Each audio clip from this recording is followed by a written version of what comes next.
when were you born, Dan? What's your date of birth? The 2nd of January 1902. And where were you in 1916? You were going to school then? I was at school, yeah. And what are your memories now of 1916? What was going on? Well, of course, at the time now, there was a great activity in Kerry, and a large contingent converged in, they occupied a place down near the basin there, you know. The rink. Ready to take the, but the people that came down, they were to coordinate the rising with Dublin were drowned in the Lown. One of them was Keating, and she and another man escaped. And everything went wrong for him in Kerry, which was as well because it was, the rising was badly coordinated, you know. It finished up this Dublin alone. Mm-hmm. Did you know these men? Did you know Paddy Cahill? And I did well. I knew him well in later years. Paddy, he was a great Irishman in every respect and everything like that. But he was always very careful, and he had a very well armed column, but everything they took on was a failure. This ball now, there were 2 days there, and they were finally surrounded, and there was 3 of them killed. On the day. That was the Listowel ambush. Listowel. Yes. That was much later now. Yeah, that's right. But it was be said they were there for 2 days, you know, and the police knew where they were and everything about them. Dingle that time was no better than press today. It was on the verge of the Gaelic, but they were still very pro-British. With the exception of a few families, Dashes, the Devans, and Morton. And talking about Ashes, did you know Thomas Ashe or Thomas Ashe? Yeah, no. You never met him? I never met him, never knew him. And of course Austin Stack was another man that... I knew Austin Stack.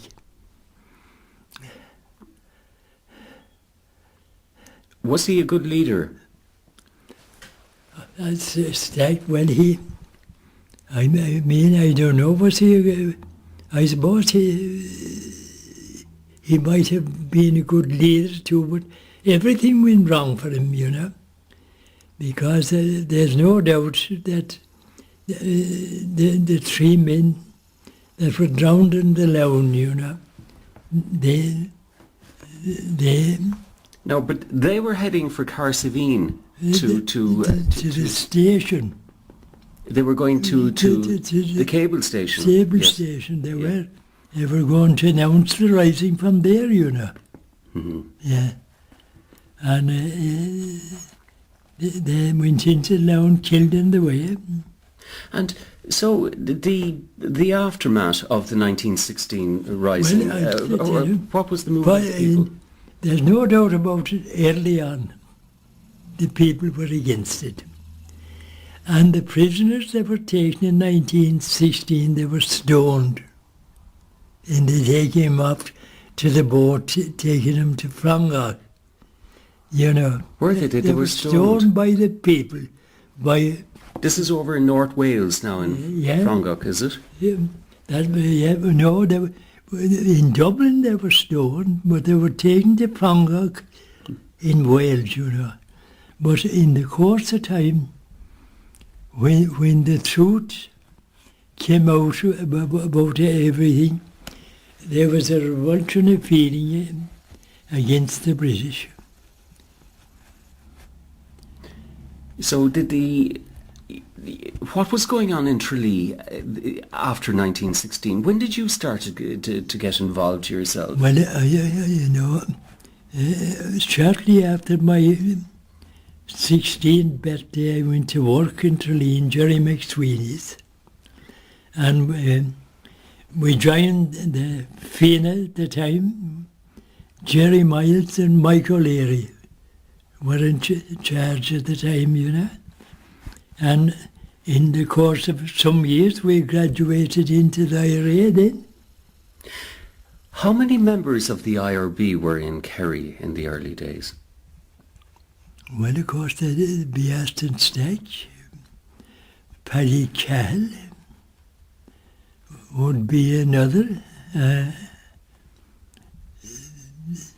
John Buttons, he was a creamery manager in Ballymac. He was from the Snow. Oh, there was a fair number of IRB men in Kerry, In Tralee itself, you had sections of the town were divided up. You had You had Borby column and you had Borby. You had Strand Road and the Rock, 3 companies. John Joe Cheehy was in charge in Borby. She was a very shrewd man, done some great work. Did he? In his time. And you had Paddy Cahill in Strand Street. And you had a number of men in Castle like the Jiffers, Paddy Paul, Fitzgerald, Michael McMahon, O'Leary, Nap Daly. And in the Rock then you had Joe Shugru, Dan Sullivan, the Barretts, Christy Barrett, his B. Joe's brother, and Rory Connolly. You could say they were a great crowd, Now, they also had, in the centre of the town, they had a C column, but they in the centre of the town, did they have another column known as the C column, or is no. No. They were attached to someone.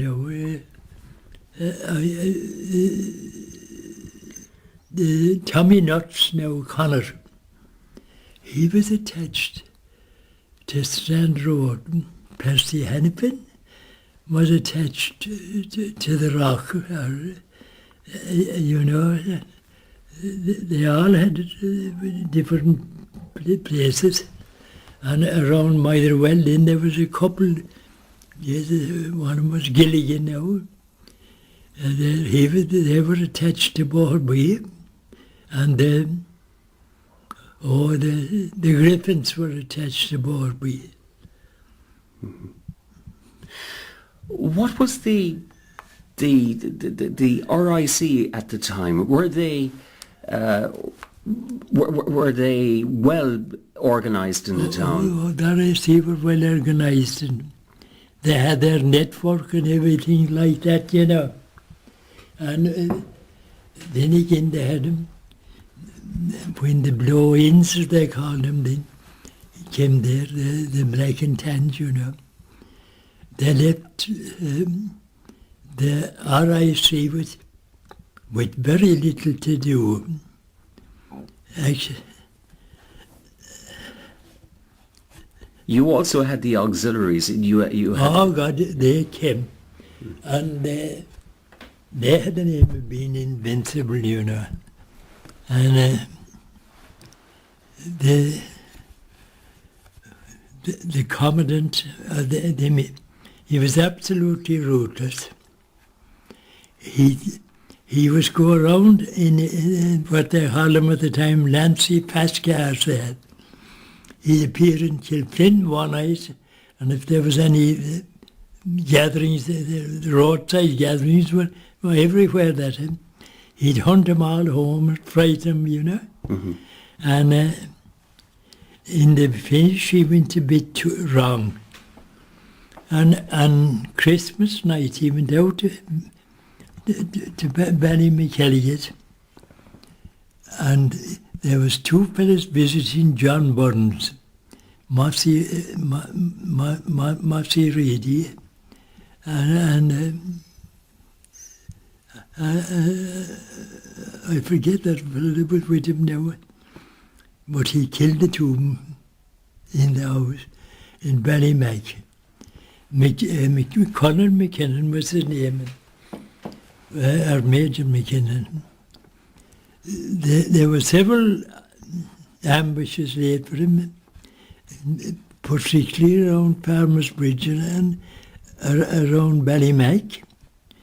But the night that they'd be expecting me out there, he'd appear out in there first, everywhere. But on Christmas night, himself and he had two more with him. They went out, and they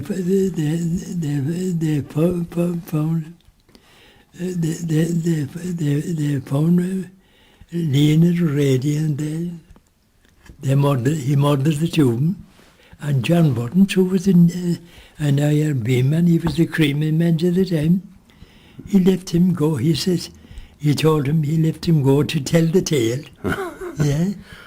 Which house did Monteith stay in when he, do you know, he stayed out in Ballymacalligot somewhere? Oh, he did. Hiding after... I don't think he stayed in any place long now, you know. Every house was a safe house. And you know where he went to first? He went... To Spicer's shop, was it? Spicer's shop in the square. The Spicers, there's none of them left. They were a famous Republican family. One of them was secretary to the Department of Education in Dublin for years, George. There was everyone that ever went to him from Kerry, he provided them teachers, he provided them with a job. He was a great Kerry man and a great Irishman. Was he? He was. Indeed. Yeah. He died young. Mm-hmm. Yeah. And what happened to Bailey then? He was the third man that came off the submarine that morning. Huh? The third man, Bailey. Oh, Bailey, yeah. Where did he... what happened to him? Well, they escorted him up first of all. He was around the Wicklow border for a long time, and where he went, I don't know where he went finally, you know. Mm-hmm. So the movement at the time was, well, you were getting ready for the fight for freedom. Were you involved in that campaign yourself, Dan, the fight for freedom? Oh, well, from 19 on, I was a member of the IRA. Mm-hmm. And I was the first man. I bought a rifle for £1. A soldier, he had a friend, Tim Quinlan from Ballard. Tim was a retired farmer. He was let the farmer. Jerry McSweeney was let it for him. And he'd go in and he'd get £1 down again from Jerry. And he was a great ballad singer. And this soldier, anyway, got in touch with him somewhere. And the two of them, we used to have a drink, and there was something came down.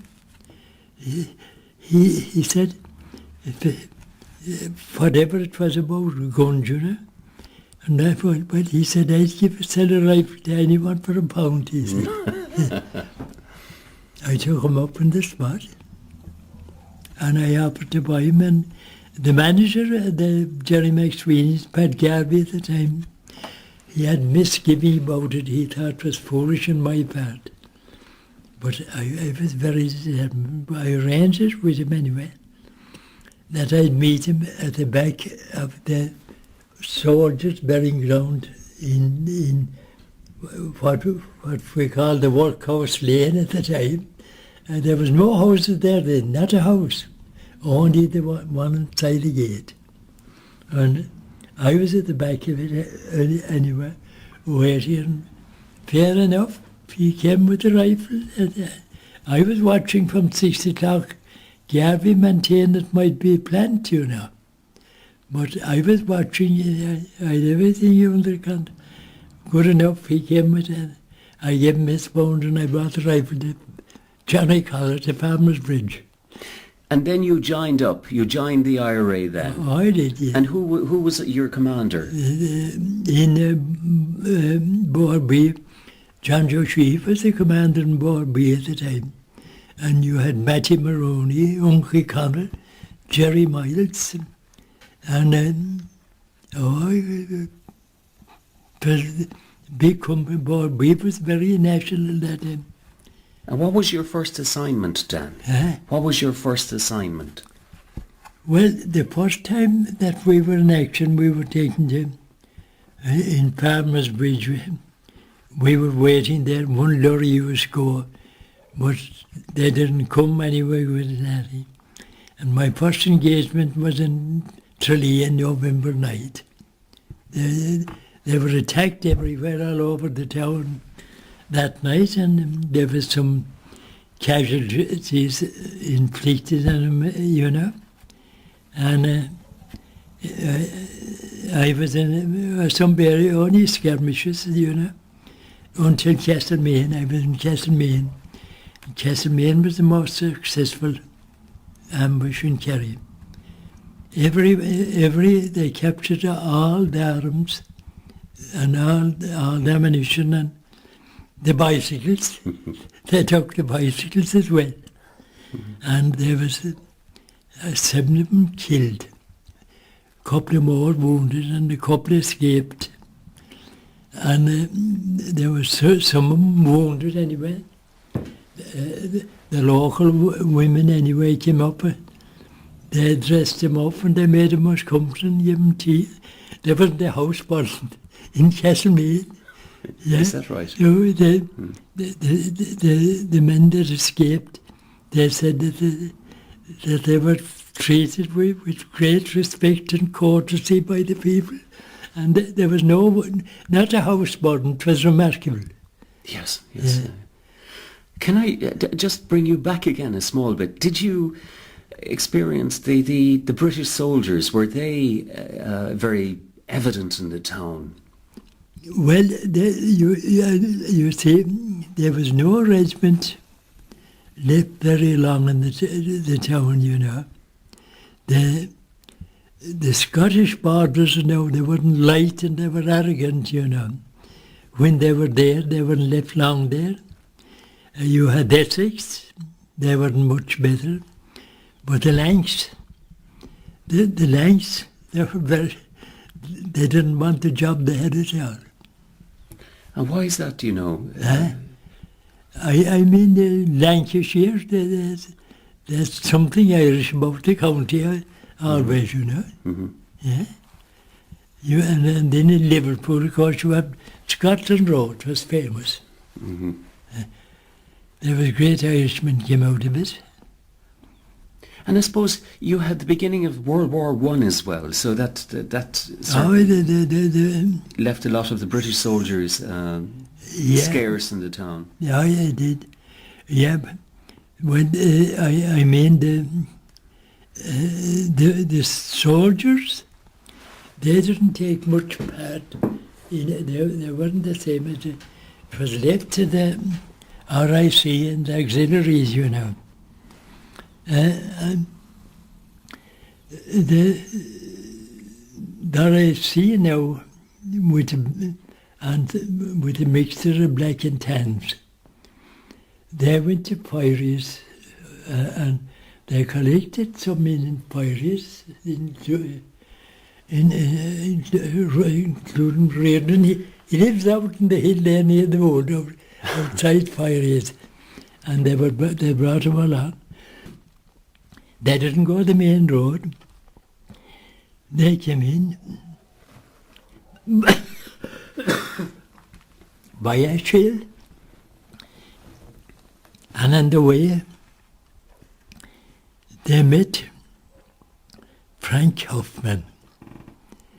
he was horse and car, and he was drawing mangles. That would be cow father at the time.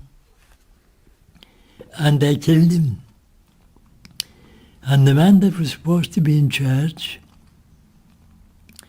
was from Murphy. His son played for Kerry. Did he? Did he afterwards? Yeah. He was based in Caution. He played for Kerry. And he was a great footballer. But Murphy now,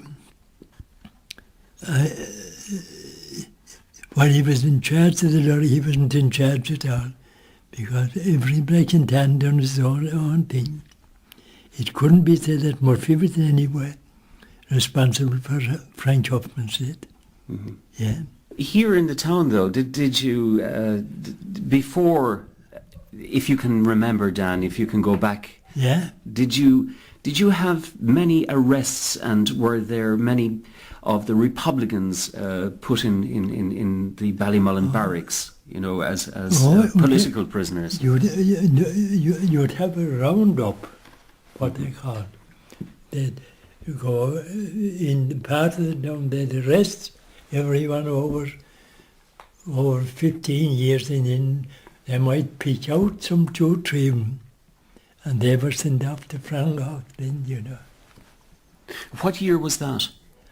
That'd be, we'd say, about late 17 and 18. 1917, 1918. Yeah. Have you any memories of the celebrations or the memorial that was outside in Banna? In 1917 they had a commemoration at Roger Caseman's. Oh, that's right, yeah. Oh, it was low key, but Was it was there. You weren't there yourself, were you? No, I wasn't there.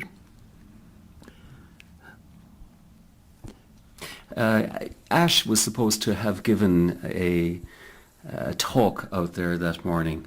Oh, yeah. That's right. So, if we continue then maybe and talk about the time, I suppose, when the Black and Tans were really, did they harass the people in Tralee very much? Oh, they did, yeah.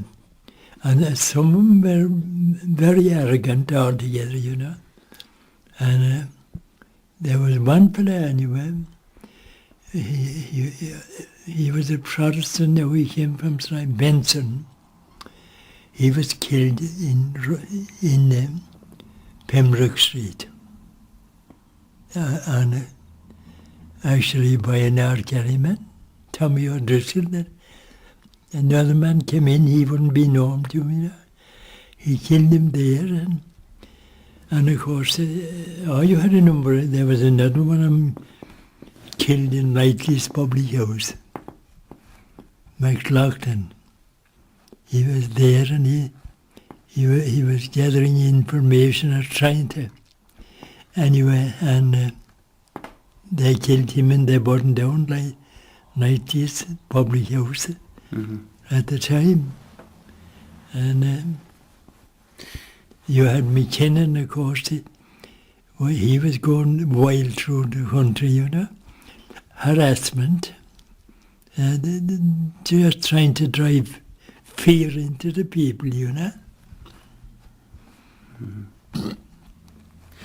Did you have any idea of the Easter Monday when there was a lot of shots fired by the Republicans at the RIC? They used to escape through the pubs in the Mall and come out the back. And that's right. Did you know about that? Can you tell me that story? Right. There was Toomey's pub there now, and all the houses there, they had a back way out to the market, and that was your escape.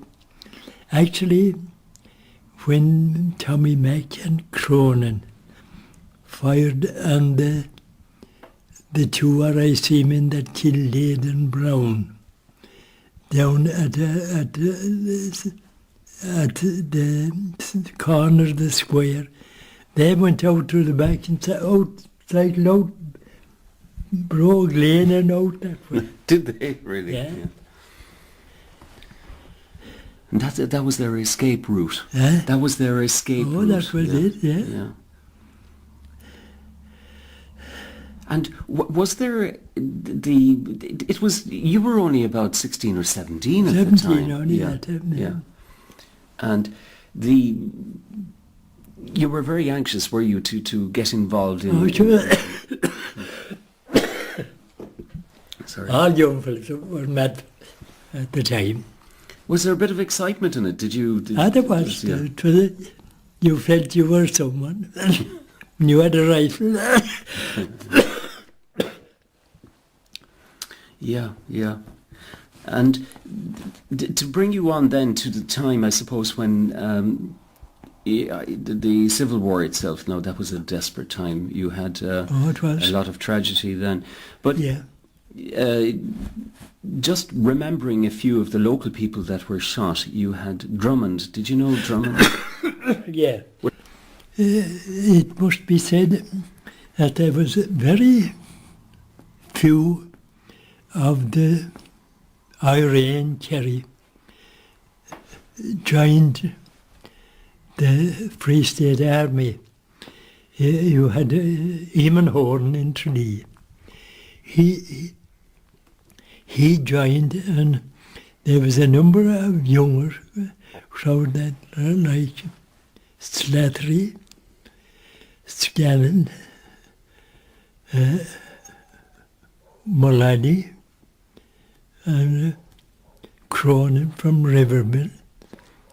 Ned Horn married Cronin's sister after, Them fellas now, they were known as the Dandy Six. But with one exception, it was never known that any of them done anything dirty. Horn wouldn't have it, If he was in charge of my job, you see, Horn was... he was with the wrong crowd, he knew it, And the Free State had very little support in Kerry at the time. And as time went on, they had less, But the 96 now, as they were known, was one exception. That was Slattery. Slattery killed George Welch.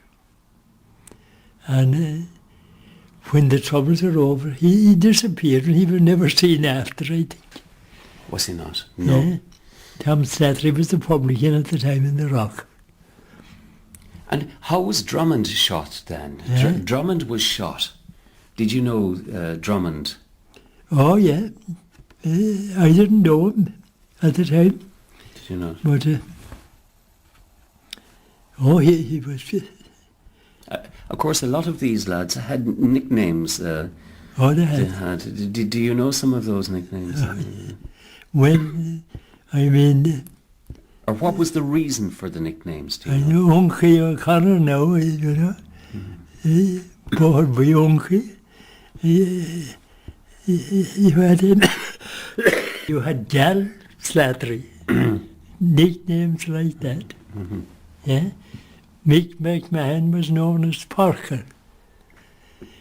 He sold pitch forks in Jeddar's shop, and he was known as Parker. Yeah, he was. He gave a great service. He has a son of priest somewhere yet.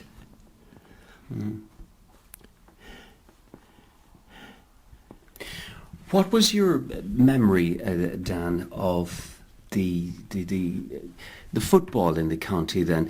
Did the football in some way, did that kind of bring the different groups together? In later years, you had Con Brosnan, who was young and great at the time, and and one or two more.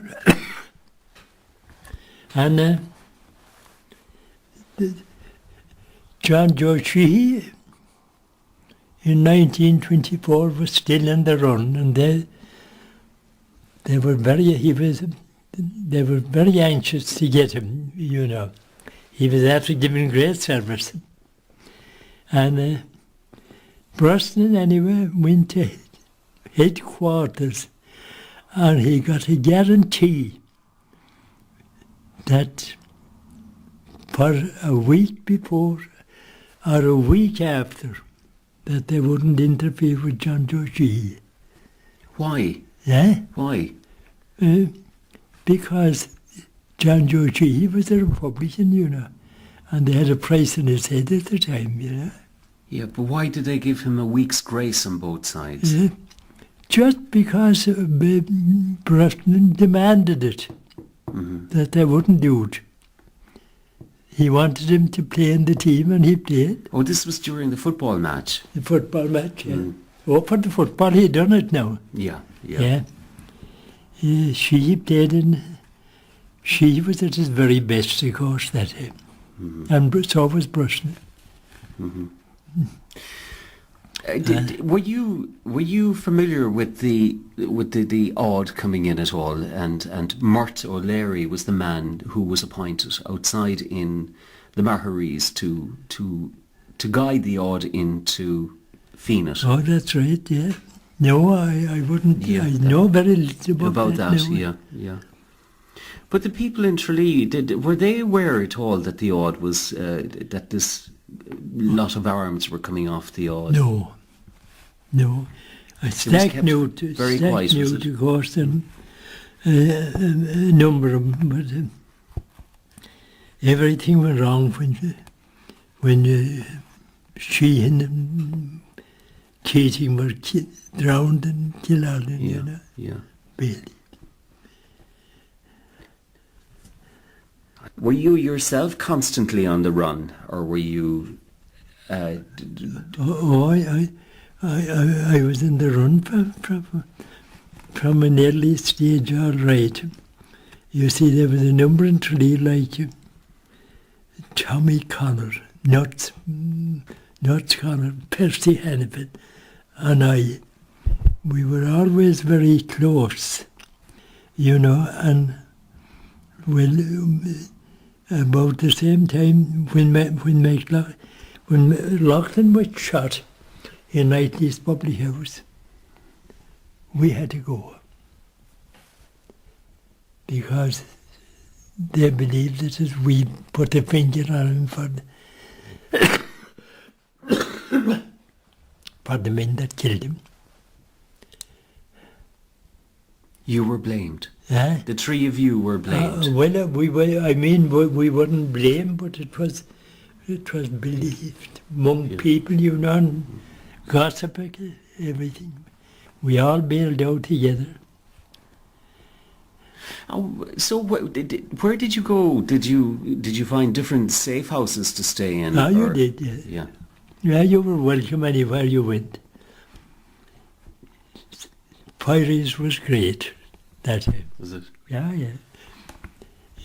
If you went to Pirates, if you didn't visit them all, they'd be kind they wouldn't. They'd look forward to your visit. They did. They would look forward to it.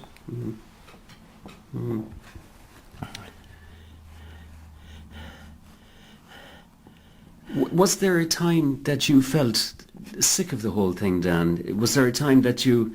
Well, I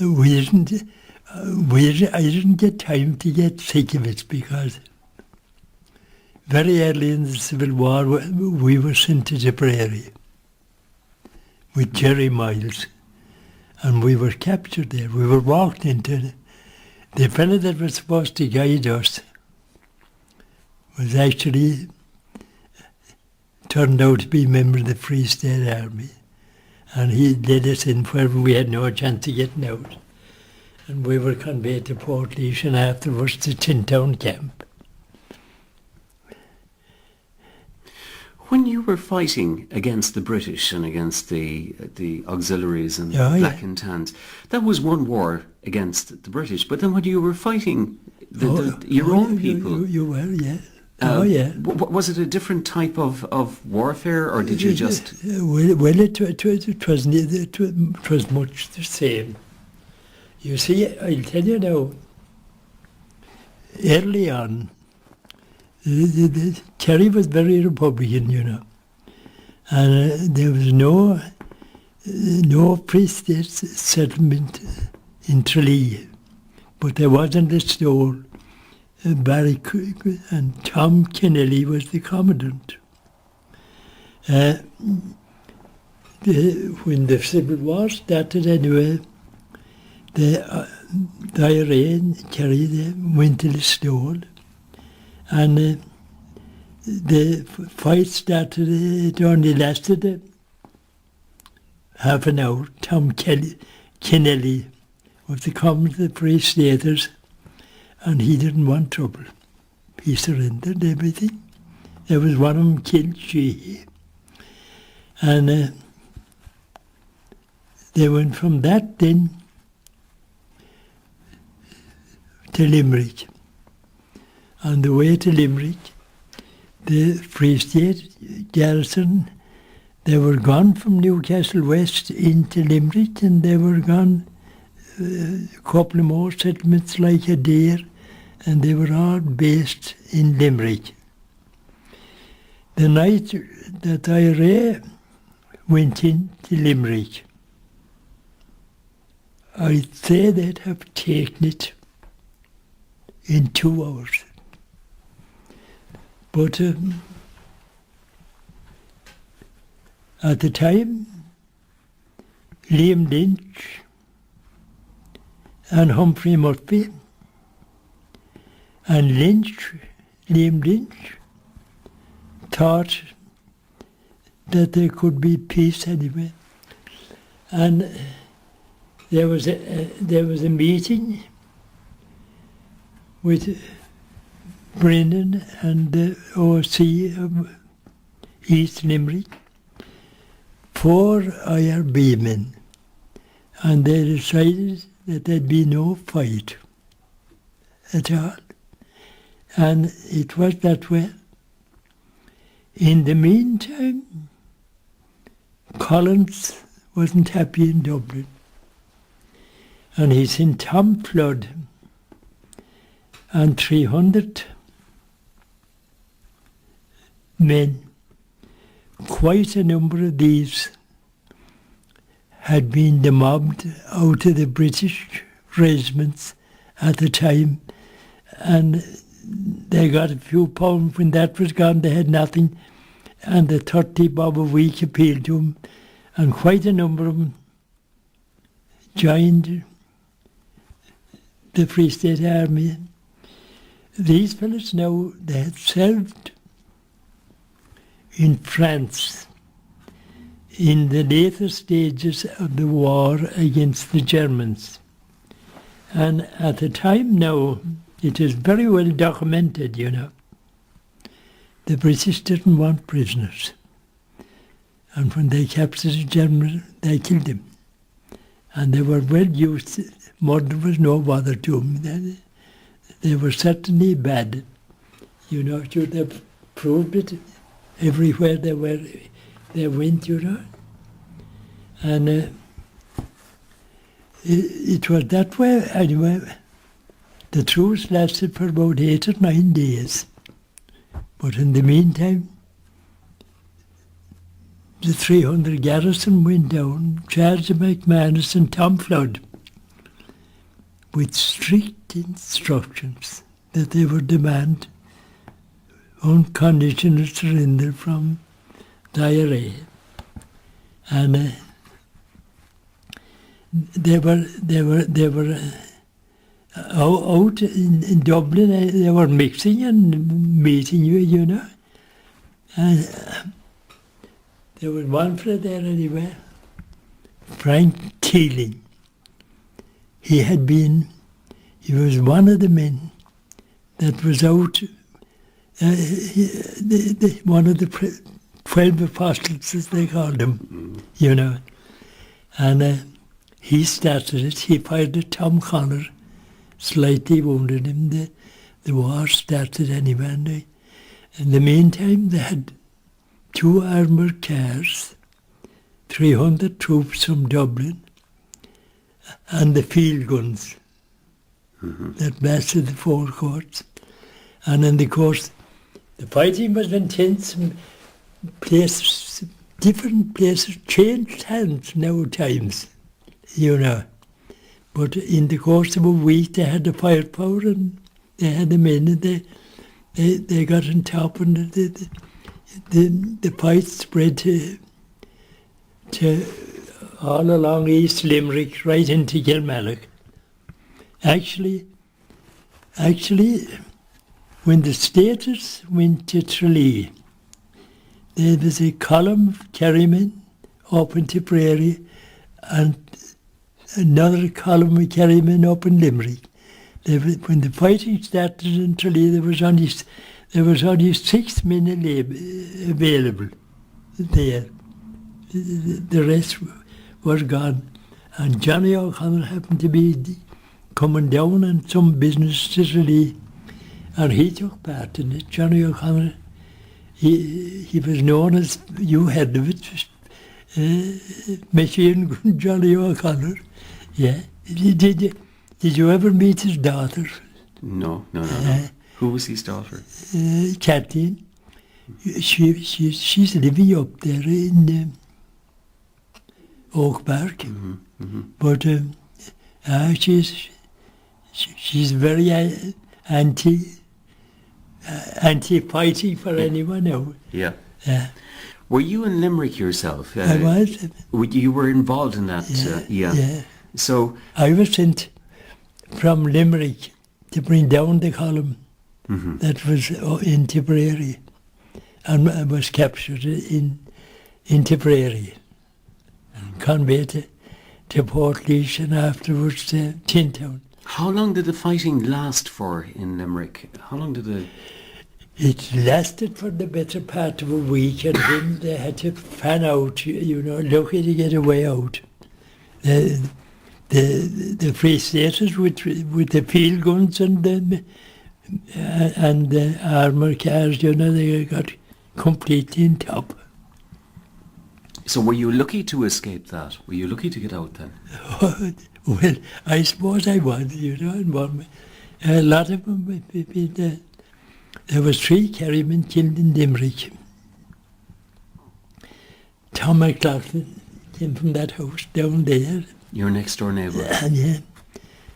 Tom McLaughlin, Charlie Hannon, and another man, he was from that village between the Stole and Ballybunnan. There was three Kerrymen killed in Limerick. Out in Lizelton? Lizelton, yes. Tell me, were you would you consider yourself to have been very lucky to have escaped without any injury? Oh, Christ, yes. Oh, no doubt about that. Oh, we were very lucky in Tipperary because, Jesus, before we knew we were walked into it and they were firing on us, you know. Mm-hmm. Johnny Miles was in charge at the time. Oh, we were all captured and conveyed to Portlaoise and later, yes, to Tintown. And 16 years later, I went into the same camp again. Yes, that's right, in the 1940s. Yeah, that's right.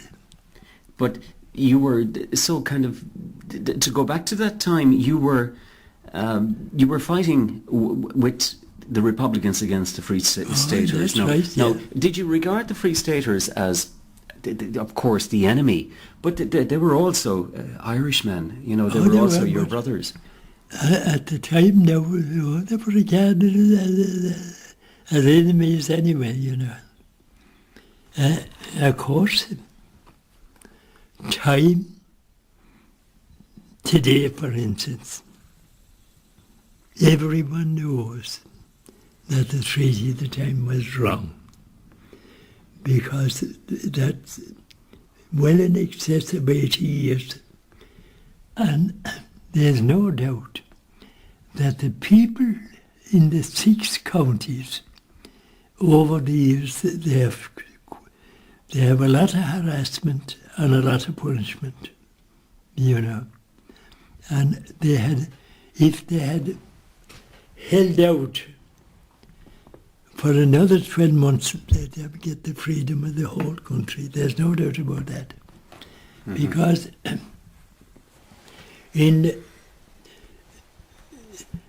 they decided in Cork, Barry at the time was creating havoc among the British forces.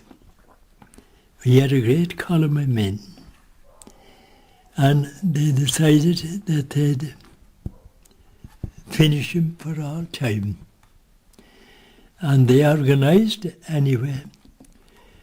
They sent troops from Bantry, Bandon, Cobjung, Cork, and Ballincollig in its settle. They knew they had him inside it. And they thought if they could do away with Barry, that the fight was over. But things went wrong everywhere. Barry simply destroyed him and inflicted terrible punishment. And the commanding officer in Cork wrote his counterpart in England, and he demanded 20,000 troops, more armour cars, field guns and planes. The British were in recession at the time, and they were not able to meet his demands at all, and that started, the feelings went out for the troops when it came, you know. And the man that led the delegation, the troop, Arthur Griffith, there's no doubt whatever, he was the wrong man. Mm-hmm. But Collins, God rest the man at the time, he was drinking heavily. It's generally believed that he knew he was wrong. Tell me something, Dan. Would you have any idea who shot Michael Collins? There's no doubt. The man that done it, I think his name was O'Neill. No, Raymond shot him, no doubt about that. There was talks about one of his escort, that wouldn't be true at all, you know. Would it not? No, no. You know, the Padraig Pearse, he visited Tralee one time and he gave a talk. Oh, yeah. Were you familiar with that? You were too young, were you? Yeah. Mm-hmm. Who else came to Tralee that you would have met or known? There was a lot of people. Michael Collins, now, I know that you were on the opposite side. Yeah. But did you ever meet Michael Collins? Never. No. What did you think of him as a man? Well, of course, he gave great service to everything, but I'd say that he knew he was wrong, you know, and it affected him. And at the time he was shot, now, he was drinking very heavily, you know. And there's no doubt, on the night he was shot, he had a fair share of drink taken. Because, the man that was with him from Wicklow, when the first shot went, he said, drive on. Colin said, no, we'll fight him. Got out, stood in the middle of the road, sitting duck. He was a sitting duck, he was indeed, yeah. Tell me, when you were in Tipperary during the Civil War, how long were you stationed there for? You were captured, weren't you? Yeah, I was only sent for Limerick to bring home the column. How long were you in jail then? Yeah. How long were you jailed for? On that occasion, I spent just 17 months. Mm-hmm. Who did you meet inside when you were imprisoned? Who were the people? Did you make friends with people in there? You met a lot of grand people, you know. Who I tell you now, some people who said, oh, the Bradys. You had the Lord Brady in town. Mm-hmm. They were famous, you know. Great Gaels, great Irishmen. And you met people from the Midlands, like the Malone's meet. They were Thomas Malone, an R.I.P man. He was famous, you know. And you had Patron Dónal, Donegal, some of the great Irishmen and great characters, you know. O'Donnell now, did you ever read the book When the Gates Flew Open? Oh, yes, indeed, yes. It was good, you know, and very factual, you know. Was but it? Yeah. He described it great, you know. Of course, Mountjoy, everyone was firmly excommunicated at the time, you know. All the Irishmen were excommunicated, but there was an odd priest like Father Albert, and there were some orders anyway that they were under no obligation to the Archbishop of Dublin at all, you know. Mm. And they used to visit the Pillen. But in Mountjoy, it was very good.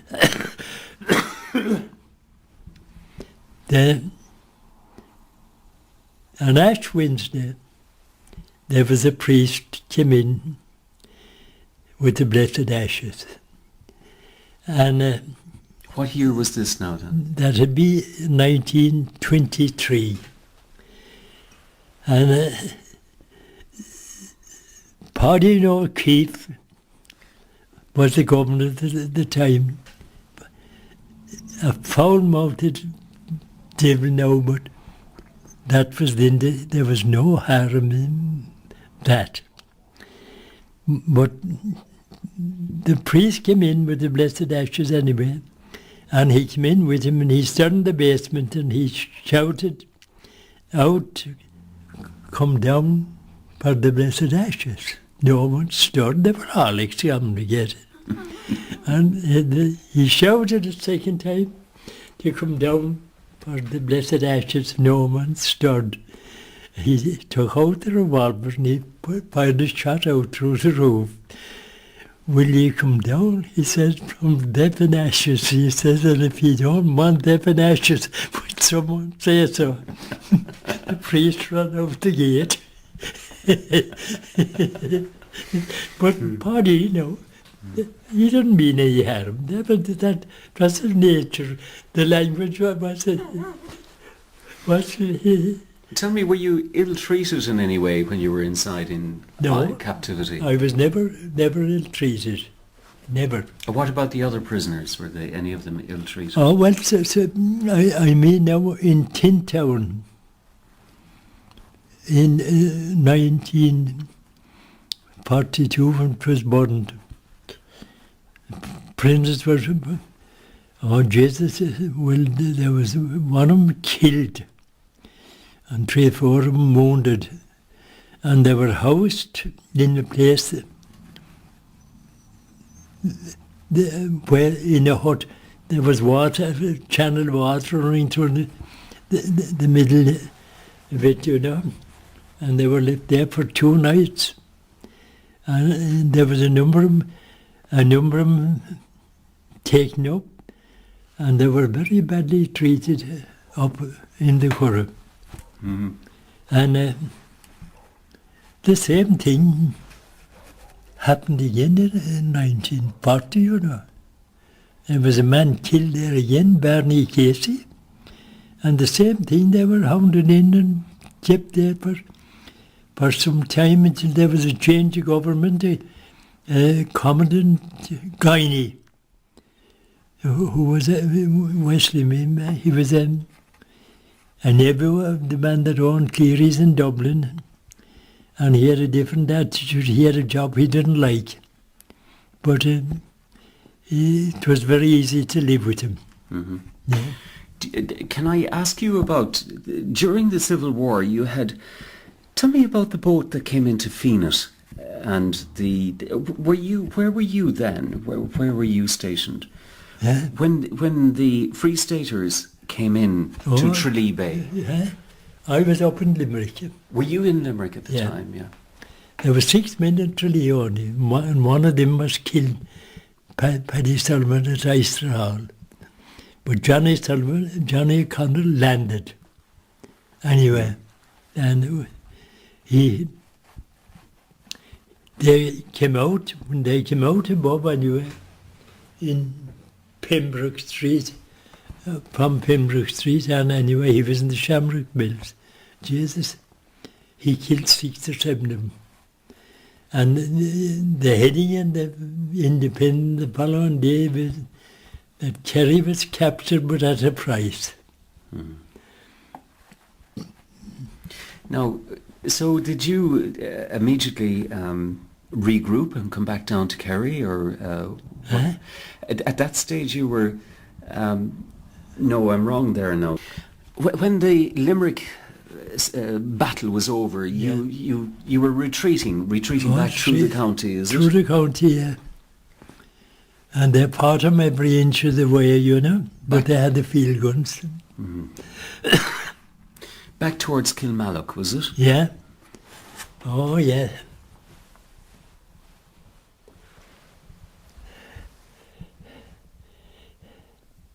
But afterwards, when the Civil War was ending, it was very bitter, you know. And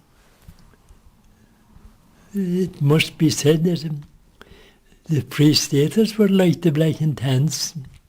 You had quite a lot of atrocities, you know. And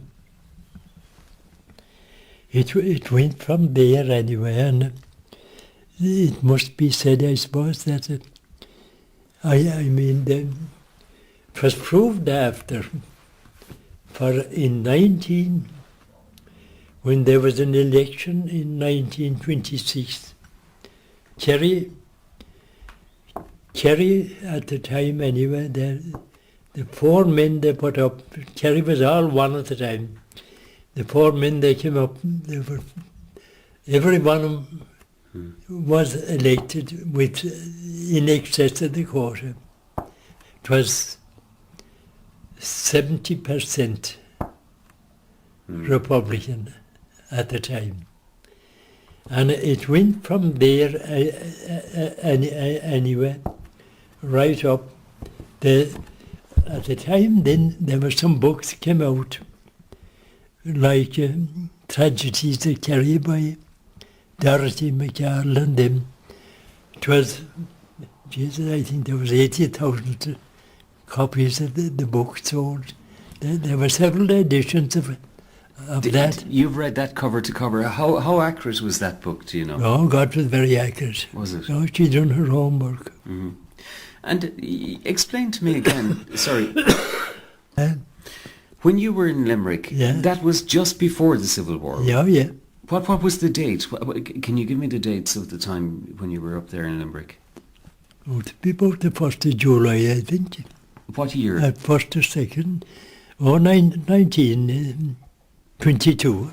1920. So it was just before the Civil War. Oh, yeah, yeah. So it was the British forces you were fighting in Limerick?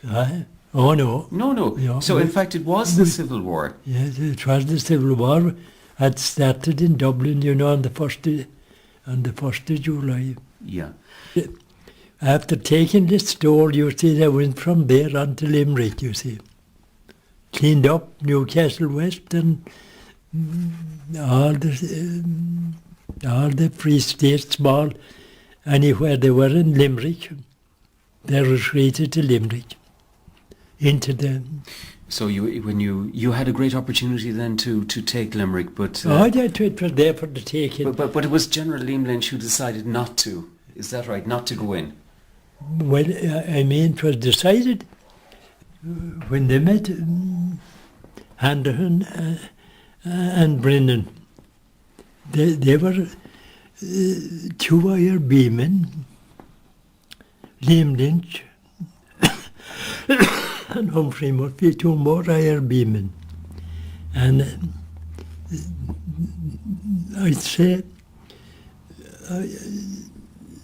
I'd find it very hard to believe that Brendan wanted the war to start, you know.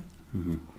Although the minute he went into office, he was at the time he was the commander of the Free State Army, but he was dismissed very quickly. Why? I don't know why you'd never know. I suppose Dave Leader wanted one of his own, you know, but he never had one of his own there in the video. Mm-hmm. One of the first,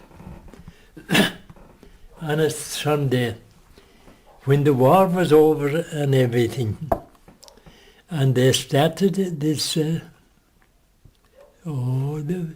what do they call this auxiliary post that they started at the time, you know?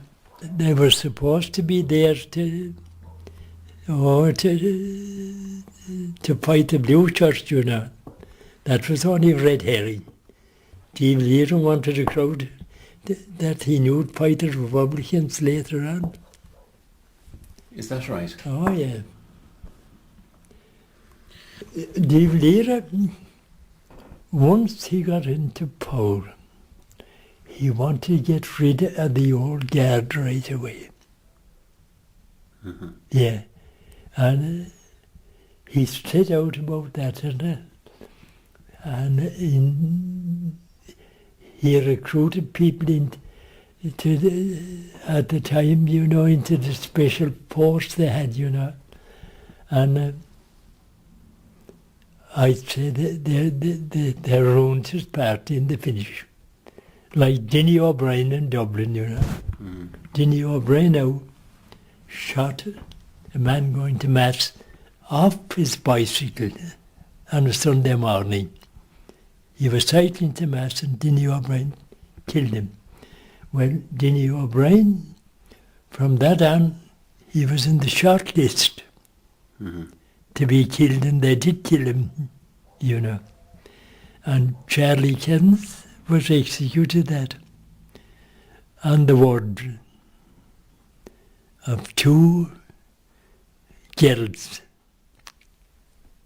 that were no great things, to say the least of them. And they went in and swore they saw him leaving. That was untrue. Charlie Kearns and the three or four of them that was there, they went in an entirely different way from what they saw, but they wanted to get someone first, and they wanted to get Charlie Kearns. It'd be very late. I mean, the trouble was over at the time and everything like that, you know. Mm-hmm. And everyone, he was one of the last to be executed. Mm-hmm.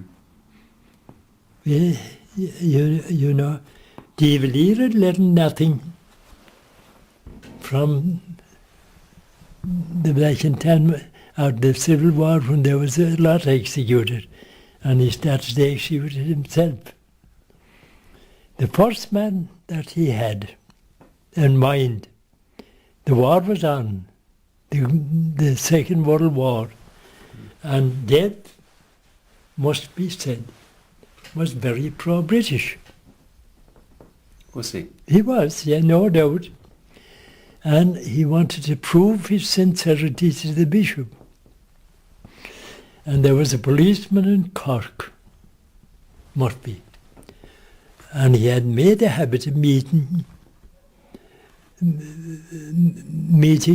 Tomas McCurtain and harassing him and giving him a couple of kicks maybe. And it went on for some time, but finally McCurtain had enough and he took off his revolver after him and killed him. And it was decided that McCurtain would be executed. There was at the time, in all, the court was divided into different constituencies. And there were 6 Fianna Fáil TDs in Cork. Martin Kerry, who was an ex-commandant of the Irish Republican Army from Killy, County Cork, decided that it couldn't be done. And he marched the 6 in to Dívalíre office. He didn't knock the door, he just opened it and walked in, confronted him. And he told him that in the event of the Master McCutcheon being executed, they'd resign their seats. He said, we'll contest him, he said, as independent Republicans, and we'll win, he said. Dívalíre knew he was caught. And McCutcheon, anyway, they reduced it to life imprisonment. He put down an awful time in public, and he was on the blanket while he was in. He refused to wear the clothes. But they hadn't to wait long when he got a fella. Oh, he was from Drogheda anyway, and he was captured down in Tipperary. There was some few shots fired. There was no one killed or no one wounded. They executed him. Mm-hmm. He was start by Dívalíre. Imagine that. Yeah. Just another man that I would be interested to know. Were you familiar with Charlie Nelligan? No, sorry. Were you familiar with Nelligan? He was the leader of the Free Staters. Nelligan, when he came down. No.